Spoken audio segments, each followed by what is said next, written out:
Hey, how's it going? So second video, not second video after I've taken a couple weeks off because I had eye surgery.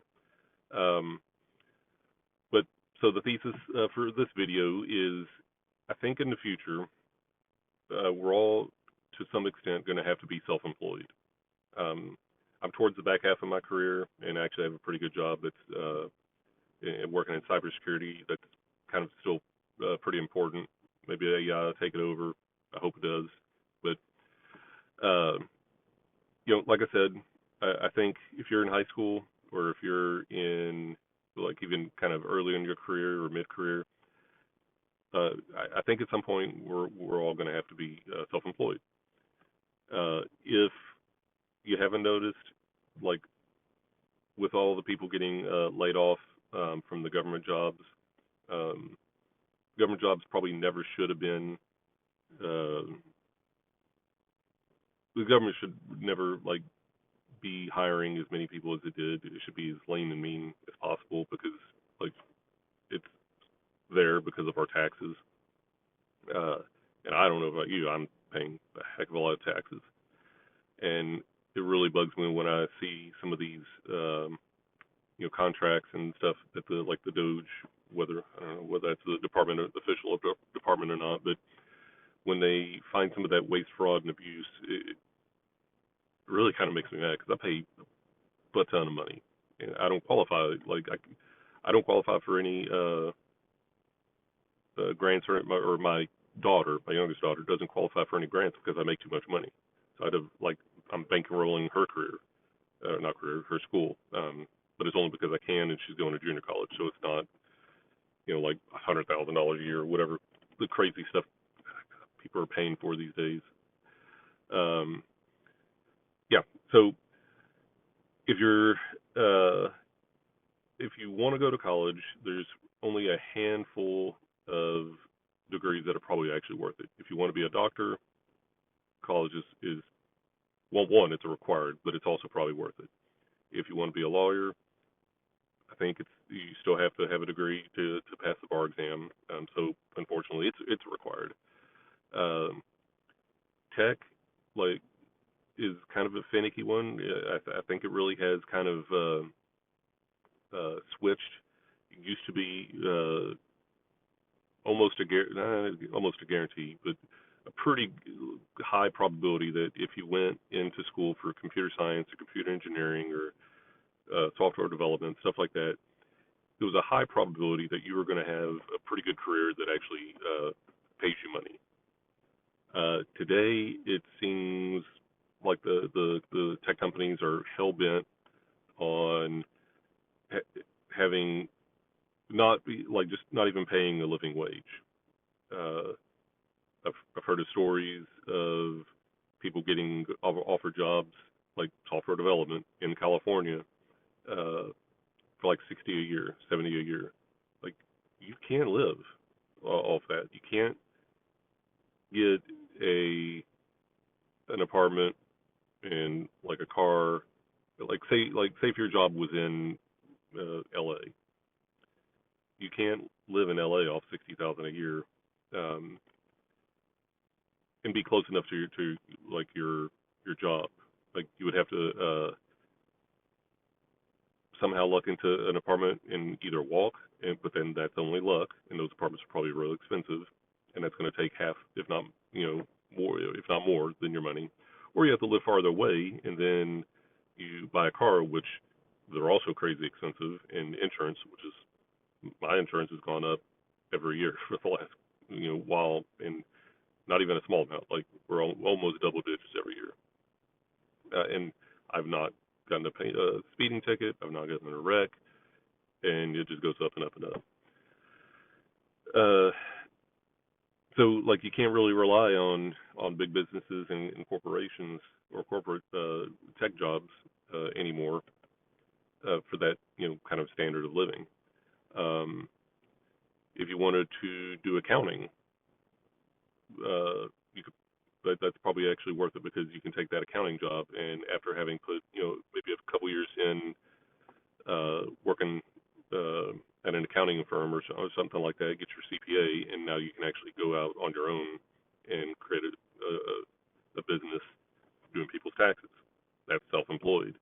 If like any construction job, those people, like if you're in a good location, they're raking in money. Just try calling a any carpenter, plumber, electrician, just for them to show up at your house. It's going to cost you like $100 to $150. Uh, they're not hurting. Um, so construction is in, and we need lots of people.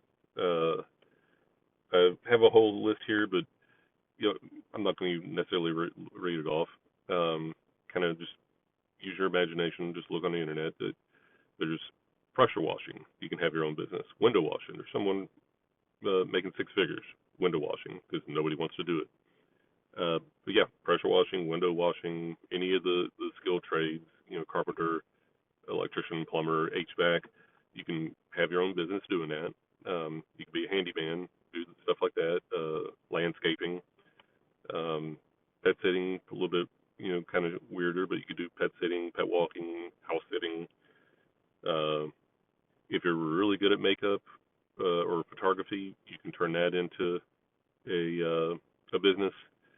If you have apparently better videos and more charismatic personality than mine, you might be able to be a YouTuber or some TikToker. But there's tons of stuff out there. And then real estate, same thing. But think of the future, because you just can't rely on you can't rely on government jobs anymore. You can't rely on big business and corporate jobs that will at least not fire you at the drop of a hat or lay you off at the drop of a hat because they need their stock to go up X percentage, so they can get a bonus or make the board happy. So think about it. I'm at the end of my career. I definitely have 10 years or less. If I can cut that even shorter, I will. But if I was young, if I was in my 20s, I would probably look into like the skilled trades. If like if you're retired from the military, there's certain skills that you have that could probably turn into something. A lot of people like create their own courses on how to shoot, how to do this, that, and the other. You could teach a lot, and there's a lot of soft skills, but you do, depending on what you did, you have hard skills. But yeah, like always be. I think you should always try or strive to be self-employed. Have your own business. There's tax advantages to doing that. You can, if you wanted to take a vacation on like just snap of your fingers for 2 weeks, depending on what your job is, you could probably do that. You have the flexibility to work whenever you want, as much as you want, as little as you want, or you can just kind of you work hard in waves. If like your accountant, it's kind of done for you. So just like April, everybody does their personal taxes. I think quarterly you have business taxes. So like, depending on the job you pick, you can pretty much write your schedule and work as little or as hard as you want and make the money. It's scary because now you're no longer relying on a employer, but you're relying on yourself and your reputation and your work ethic, which we don't really have that as much as we probably did, but you can develop it. So yeah, I kind of want to get this out here or out there into the interwebs, internet. Consider it like that's kind of half the reason I'm doing YouTube, is to see if I can kind of start something and at least get it sustainable. Get something for the time and effort that I put into it, which isn't too much right now because I'm still swamped with work. But hey, if you like this video or if you have any thoughts, leave them in the comments below. Hit the like button. If you like this video and any of the other ones, consider subscribing. And I will see you in the next video. So, bye-bye.